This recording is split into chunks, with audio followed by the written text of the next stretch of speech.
Madame, Monsieur, bonsoir et bienvenue dans l'invité de la rédaction de Média TV. Aujourd'hui, nous allons plonger dans l'histoire socio-économique du Maroc depuis l'indépendance jusqu'à nos jours grâce à un ouvrage, L'émergence du Maroc, la nouvelle voie du développement ou Quand le Maroc se métamorphosera de Youssef Garraoui Filali, un livre dont l'ambition est de nous regarder dans un miroir, de voir nos erreurs pour nous réconcilier avec le passé et bâtir un nouveau modèle de développement en prenant en considération les spécificités économiques, sociales, environnementales et culturelles de notre pays. Un ouvrage qui dresse un constat sur les progrès et les réalisations du Maroc dans les domaines socio-économiques tout en apportant un regard critique et constructif sur ce développement, sur son rythme, sur ses failles.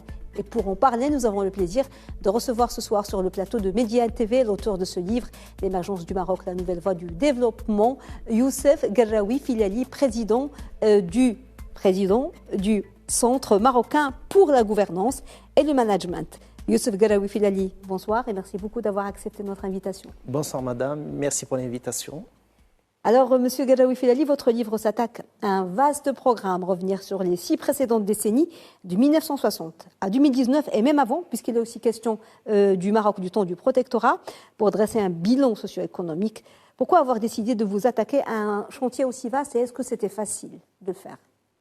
Merci encore pour l'invitation. Donc l'ouvrage, il dresse en 4 chapitres le bilan socio-économique du Maroc. Comme vous le savez mieux que moi, on ne peut pas parler de progrès ou de développement socio-économique sans stabilité politique. Et donc, le choix a été fait de passer par la période du protectorat, donc voir ce qui s'est passé sur le plan politique jusqu'à l'indépendance du Maroc, sachant qu'il y avait des éléments économiques et des éléments aussi, je dirais, sociaux qui ont marqué l'histoire du Maroc et qui ont tracé les événements qui vont suivre par la suite. Alors, le deuxième chapitre est un chapitre un petit peu qui dresse la situation socio-économique que le Maroc il a hérité de la période du protectorat, notamment à travers le plan d'ajustement structurel, ses répercussions, ses points positifs, éventuellement les points négatifs liés au lancement de ce vaste programme d'ajustement avec l'entrée en scène du Fonds monétaire international et de la Banque mondiale. Et puis après, on est sur la période de privatisation, donc le début des années 2000, en passant de Sa Majesté Feu Hassan II vers le règne de Sa Majesté Mohamed VI, en décortiquant un petit peu les chantiers socio-économiques, les réformes structurelles qui ont été lancées. On reviendra, M. Filali, Tout en détail sur ça, mais moi je voudrais savoir pourquoi avez-vous senti le besoin de la nécessité d'un tel ouvrage, en fait, d'un tel ouvrage qui revient sur toute cette période et qui revient au passé, peut-être pour mieux appréhender l'avenir. Tout à fait. Vous faites partie, bien sûr, vous présidez le Centre marocain pour la gouvernance. Pourquoi un tel ouvrage est-il nécessaire aujourd'hui, avant de passer en détail aux différentes étapes dont nous allons détailler? Alors, j'allais arriver directement à ce point. Alors, effectivement, on ne peut pas parler de projection de Maroc à l'horizon 2030 ou d'un nouveau modèle de développement sans décortiquer tout ce qui a été fait dans le passé, dire les choses qui ont été bien faites et revenir sur les points faibles qui ont marqué le développement du Maroc pour essayer de tirer les meilleures leçons. Et comme ça, on va bâtir sur l'existant. C'est extrêmement important. Donc, le point de départ, c'est le passé, c'est les réalisations socio-économiques.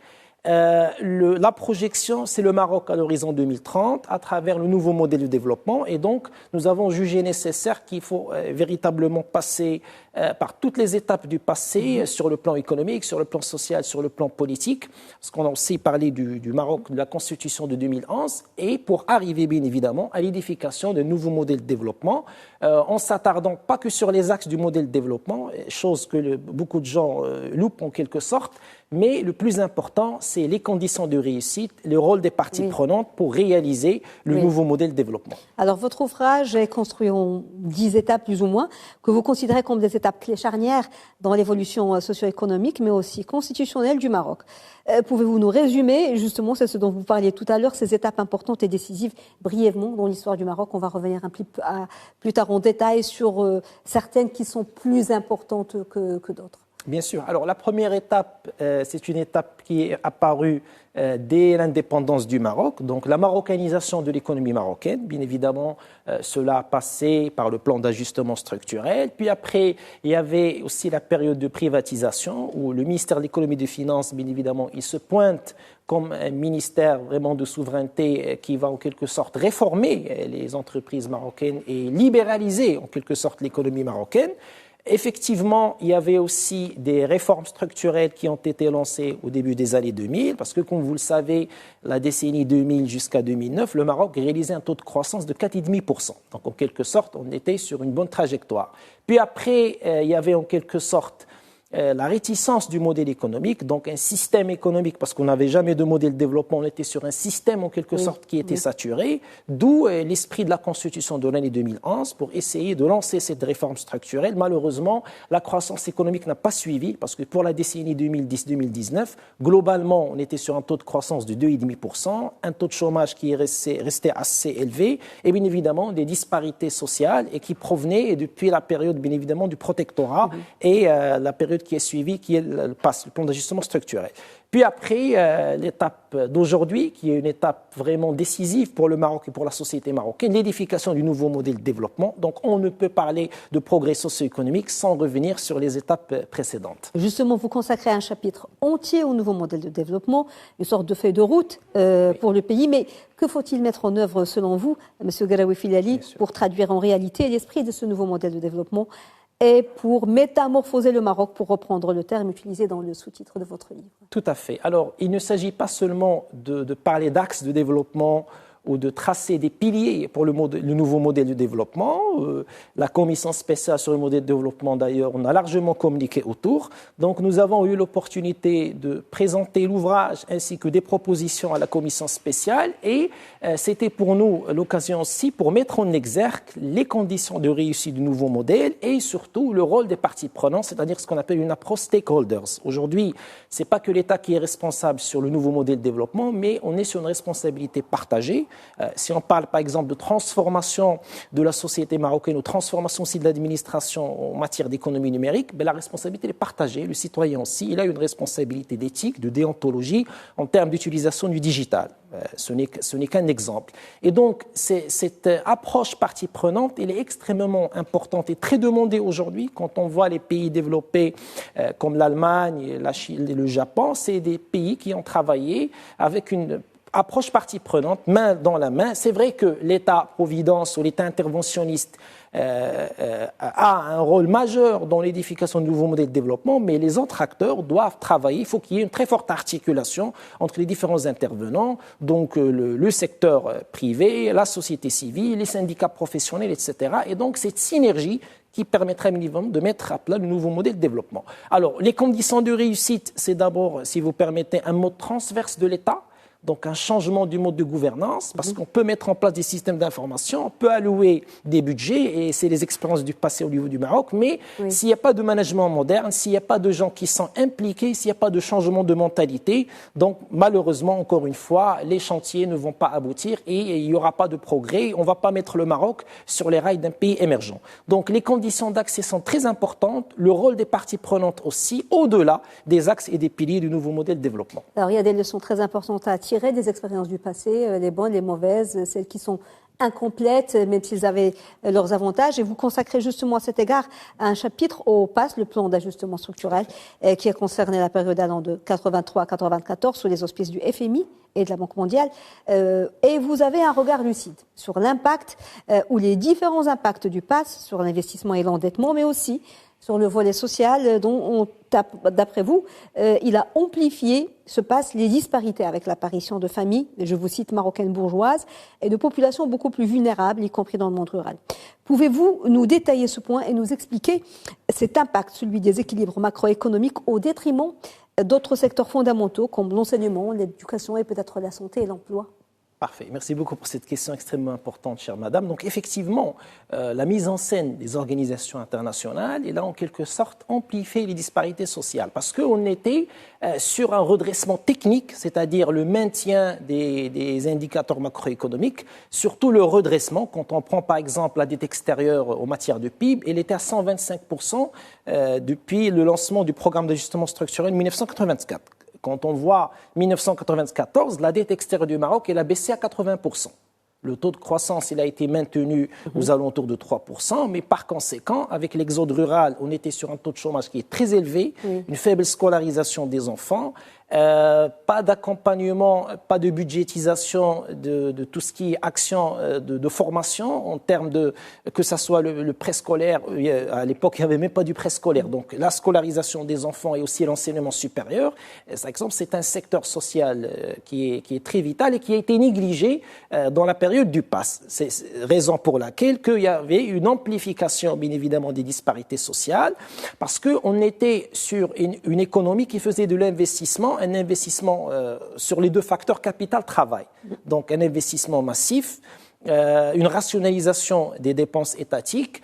On travaille aussi sur les indicateurs macroéconomiques qui sont connus, donc la baisse du taux d'endettement, la croissance économique, la maîtrise de la balance extérieure, etc. Mais on a négligé les secteurs sociaux vitaux qui constituent aujourd'hui un facteur prépondérant pour tout développement socio-économique.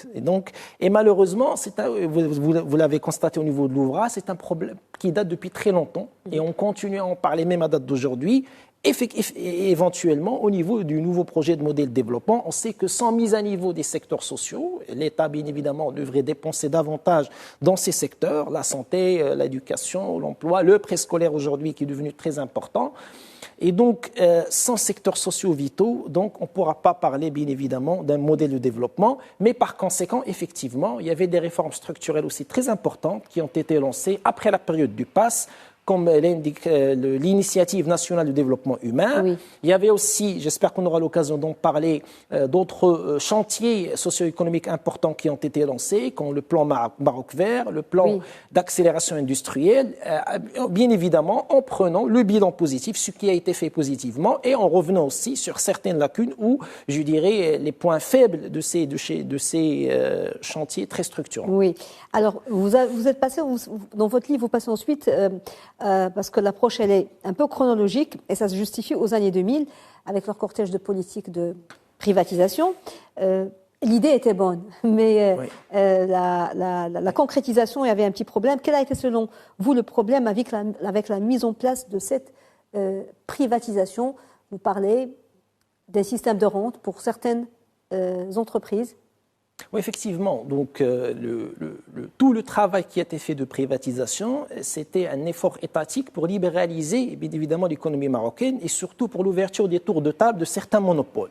Certainement, le Maroc, il a réussi sur plusieurs secteurs parce que les recettes de privatisation ont été très conséquentes. Je me rappelle très bien que pour une année, les recettes provenant de la privatisation dépassaient les 25% par rapport aux recettes ordinaires de l'État pour un seul exercice budgétaire. Donc, les recettes ont été très conséquentes, mais par conséquent, il n'y avait pas d'investissement productif. Je pense que l'erreur qui a été faite, c'est qu'il fallait investir ces recettes de privatisation dans la création de la richesse, la création de la valeur ajoutée et l'employabilité des jeunes et des moins jeunes. La privatisation, c'était une action qui était louable parce que le Maroc, il cherchait en quelque sorte à s'ouvrir sur le secteur privé. C'était aussi une occasion pour le Maroc de challenger les entreprises privées avec des participations, transformation en société anonyme. Le passage par la privatisation était très important pour limiter l'intervention de l'État comme étant l'État-providence. Mais par conséquent, je pense que la leçon à tirer est qu'il faut toujours travailler sur un mode de pilotage qui permet de fonctionner dans un mode de triple P, un partenariat public-privé où on travaille avec l'esprit du privé, mais bien évidemment, on garde à l'esprit que la finalité, c'est servir le citoyen marocain en créant de la richesse, en créant des emplois, en créant de la valeur et bien évidemment en améliorant les services publics qui sont rendus bien évidemment à ce citoyen. Vous abordez aussi un volet très important dans votre livre, celui de la réforme fiscale marocaine et des finances publiques. Et votre constat est que malgré tous les efforts déployés dans ce secteur, et la refonte du système fiscal, notamment celle de la décennie 2000, tout cela n'a pas réussi à engendrer une hausse fiscale constante et pérenne. Pourquoi, à votre avis, malgré tous les efforts? Tout à fait. Chère madame, quand vous voyez, par exemple, prenons l'exemple de l'impôt sur le revenu. D'hier, pour la période 2000 à 2010, donc le taux d'hier, il est passé de 44%, il a baissé à 38%. Pour un petit peu, en quelque sorte, alléger la pression fiscale sur la classe moyenne. Mais par conséquent, nous avions un taux de taxe sur valeur ajoutée qui est resté assez élevé, aux alentours de 20%, sachant qu'il y avait quelques taux réduits à 7-14%. Mais l'impression que j'avais, c'est qu'il y avait toujours cette pression sur la classe moyenne en termes de fiscalisation et que les dépenses fiscales profitaient aux grandes entreprises. Même la PME marocaine, qui représente plus de 70% de notre tissu économique, ne profitait pas assez des exonérations, des abattements en termes de dépenses fiscales et que c'était les grandes entreprises qui en bénéficiaient, vu bien évidemment la taille du chiffre d'affaires, etc.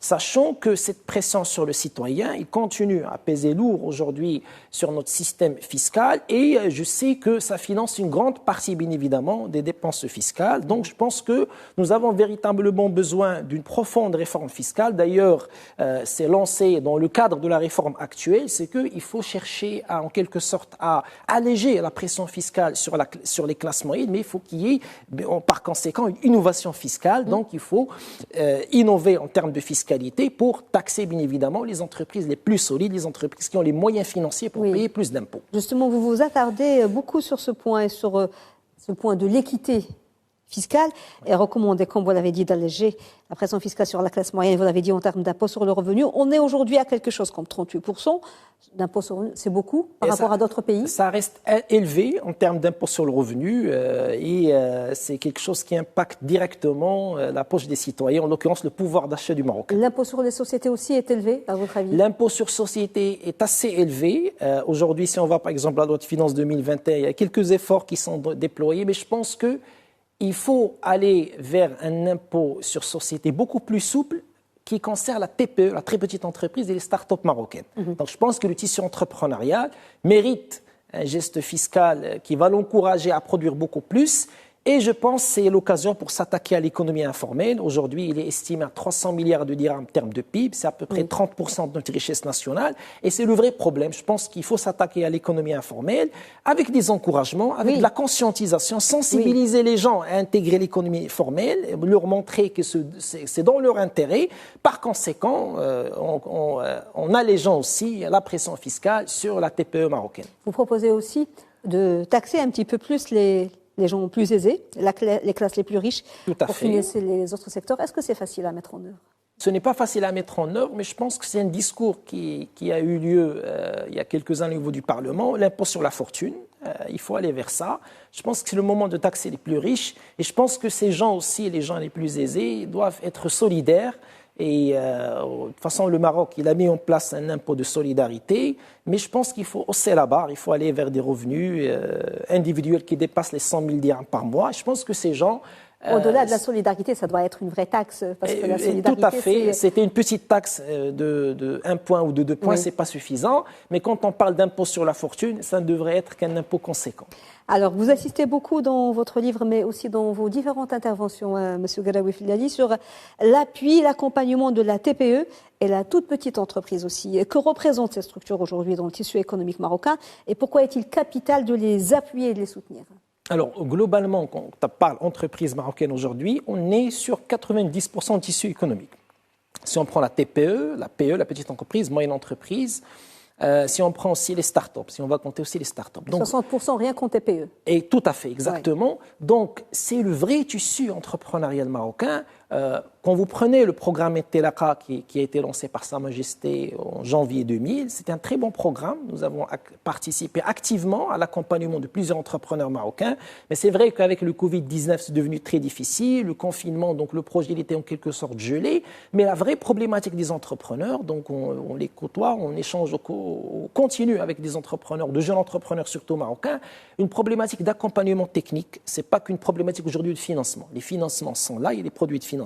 Il y a même des produits qui sont garantis d'office par l'État. Mais la vraie problématique, c'est accéder à un marché public, développer un carnet de commandes, comment, bien évidemment, faire fructifier son chiffre d'affaires, comment s'inscrire dans des chaînes de valeur à l'international, faire de l'export, avoir un chiffre d'affaires à l'export. Oui. Donc, une problématique d'assistance technique, donc une problématique d'accompagnement, un soutien technique pour accéder aux marchés nationaux ou internationaux. C'est ça le véritable problème aujourd'hui de l'entreprise marocaine. Justement, vous me tendez une perche pour ma question suivante, c'est celle du problème de la balance commerciale. Quand on sait que seuls 7% des entreprises marocaines arrivent à exporter et que ce n'est pas régulier. Peut-on avoir véritablement une économie solide avec un taux d'exportation aussi bas ?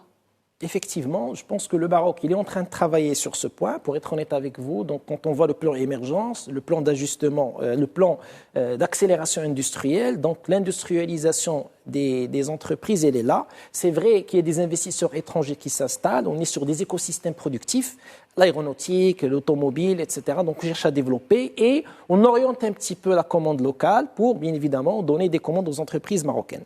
C'est déjà pas mal. Mais le plus important, d'ailleurs, c'est quelque chose qui incombe à l'actuel gouvernement, c'est de créer des écosystèmes productifs 100% marocains. Et leur rôle principal, c'est de produire et d'écouler sur des marchés extérieurs. Et là, je reviens sur un point très important qui est la diversification, bien évidemment, des clients. Je pense que le Maroc, il devrait un petit peu aller vers d'autres clients étrangers, en Asie, pas que l'Europe, donc il faut aller aussi vers l'Amérique latine, il faut diversifier les acteurs et c'est très important parce que ça réduit aussi la dépendance. Donc quand on est dépendant de constructeurs européens, s'ils décident d'investir ou de s'installer dans d'autres pays, donc tout l'écosystème, tout le pipe qui tombe. Donc c'est important de diversifier et d'aller vers des marchés émergents pour pouvoir à l'entreprise marocaine, bien évidemment, de hausser ses niveaux de production et de pouvoir exporter. L'objectif, bien évidemment, comme vous l'avez dit, c'est de renverser la balance commerciale, aller vers une tendance excédentaire où les exportations marocaines dépasseront les importations. Et c'est un indicateur très important de développement parce que, en général, on s'intéresse au taux de croissance, on s'intéresse à l'endettement, mais on oublie la balance commerciale. Donc, l'excédent de la balance commerciale est un indicateur de compétitivité très important pour toute économie émergente. Est-ce que c'est facile de pénétrer ces marchés? Et donc, vous parlez de ces nouveaux marchés avec les réglementations de plus en plus difficiles d'accès à ces marchés. Parce que on voit une grande difficulté à accéder à certains marchés. Ça devient quasi impossible avec la compétitivité, avec toutes les économies émergentes asiatiques et autres. Est-ce que c'est facile? Je pense que l'entreprise marocaine aujourd'hui, elle a beaucoup d'atouts. Il y a des entreprises marocaines aujourd'hui qui représentent des success stories et je pense que c'est une question d'accompagnement, une question de mise à niveau, une question de transformation de l'entreprise marocaine, une smart factory, une usine intelligente qui produit dans des règles à l'international, en respectant des normes internationales. Beaucoup d'entreprises marocaines, même des entreprises familiales, ils ont réussi à le faire aujourd'hui. Je pense que nous avons beaucoup de compétences au Maroc. Il y a des ressources humaines qui sont très qualifiées. Donc, il faut qu'il y ait de l'encadrement, il faut qu'il y ait un accompagnement du ministère du tutelle et tous les acteurs concernés, la Caisse centrale de garantie, Maroc PME, le Technoparc, tout le monde devrait travailler, œuvrer pour bien évidemment hausser la compétitivité de l'entreprise marocaine, hausser son niveau de qualité et moi j'y crois à l'entreprise marocaine. L'entreprise marocaine peut aujourd'hui s'inscrire dans des chaînes de valeur à l'international et peut faire de l'export, elle peut exporter et des biens et des services. Il y a encore malheureusement beaucoup de choses à dire, mais on est obligé de passer au dernier volet. Quel modèle de développement recommandez-vous aujourd'hui pour une véritable émergence du Maroc? Et trouvez-vous que le nouveau programme gouvernemental qui a été présenté il n'y a pas si longtemps soit justement en adéquation avec les grandes lignes du nouveau modèle de développement et avec tout ce qu'on vient de dire? Parfait, je commencerai par répondre à la dernière question. Alors, quand on voit le programme gouvernemental et même le programme des partis politiques aujourd'hui qui sont en tête des élections, on voit qu'ils ont repris beaucoup d'éléments, beaucoup de points qui figuraient dans le projet de modèle de développement. D'accord ? Donc c'est déjà pas mal, notamment la mise à niveau des secteurs sociaux. Il y a une volonté politique aussi pour accompagner le tissu entrepreneurial marocain, avec quelques actions aujourd'hui pour la première fois au ministère du tutelle qui se charge de la PME, entre autres. Donc les éléments ont été repris, mais comme je vous ai dit au début, il s'agit de conditions d'accès. Il s'agit de mobilisation des parties prenantes parce que sans ça, le gouvernement il ne pourra pas réussir tout seul. Donc la responsabilité, elle est partagée. Il faut travailler la main dans la main. Chacun est responsable en ce qui le concerne.